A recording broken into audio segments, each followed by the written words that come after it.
like a block.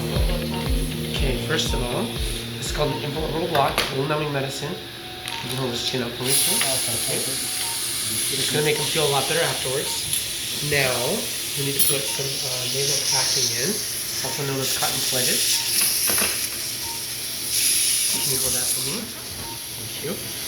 So this is essentially like topical, so that you have like this vasoconstriction that happens as well while you're doing this. Because I can't really give, I mean I could, but I'm not going to give numbing medicine deep in his nose. It's kind of mean. Although there's nothing wrong with that.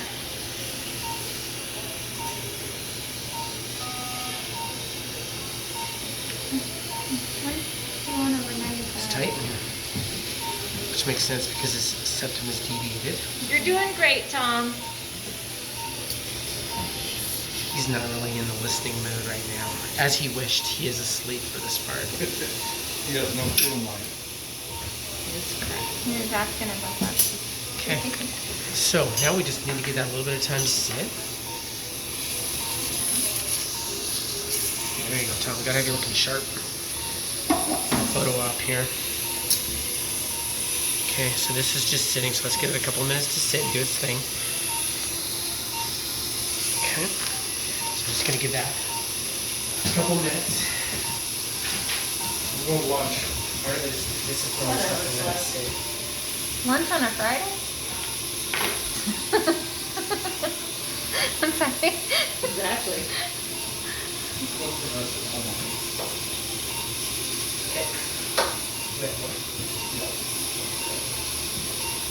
The reason why we have his mouth open is so that I can put this throw pack in behind,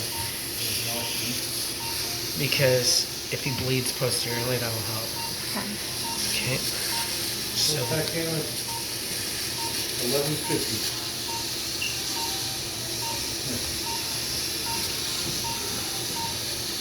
kind of feel it pop. Could you hear it? Yeah, I heard it. I think they're back here. It looks like a chiropractor.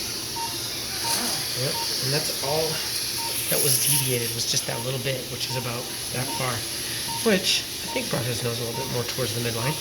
You're not going to get him past his pre-injury position. There, I can feel that a little bit more there. Just nice and careful. Okay. So, but that's it.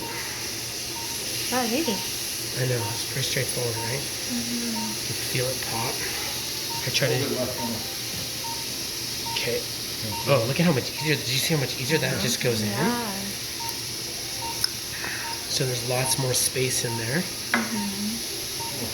And you're going to pass out now? Yeah, Cliff. Why? He's being a smart aleck.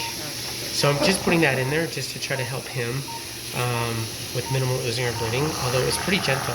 You could feel it crack and pop back into position. There's really not much bleeding, but by packing that off, it'll minimize blood we can't control from going backwards and him coughing. It'll just make this a little bit shorter.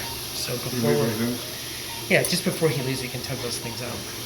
But if I look at him, I would say that his nose is more towards his midline because the septum was buckled this way, pushing his nose over there, so he popped it back. And it's just closer. But he had like a pre-existing nasal septal in deviation, and his nose in his pictures is a little bit to the left, but not nearly as dramatic. And this is all stable. A lot of times with the nasal septal, you'll have nasal bones fracture as well, but his are not. His are stable. So it's just that one crack in the posterior septum from the way he happened to hit the furniture from the side. Yeah.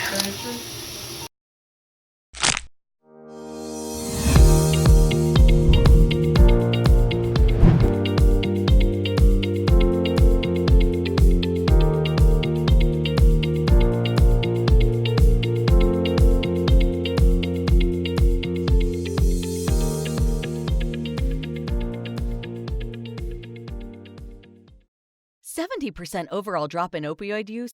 And with the proper understanding and use of Exparel, you too can see the success that Exparel will bring to your clinic. Dr. McClelland, DDS, has been using it in his clinic for a few years now, and he's seen great success in his patients and their pain management every day. In this 6-video series, you get a professional masterclass that will give you the jump start you need to include Exparel in your daily routine. It includes a bonus PDF with a patient information handout, post-op medical instructions, and a quick look sheet for the materials and supplies for explaining Exparel. Go to teachable.com today and get educated on a non-opioid anesthetic that will help your patients have a better day.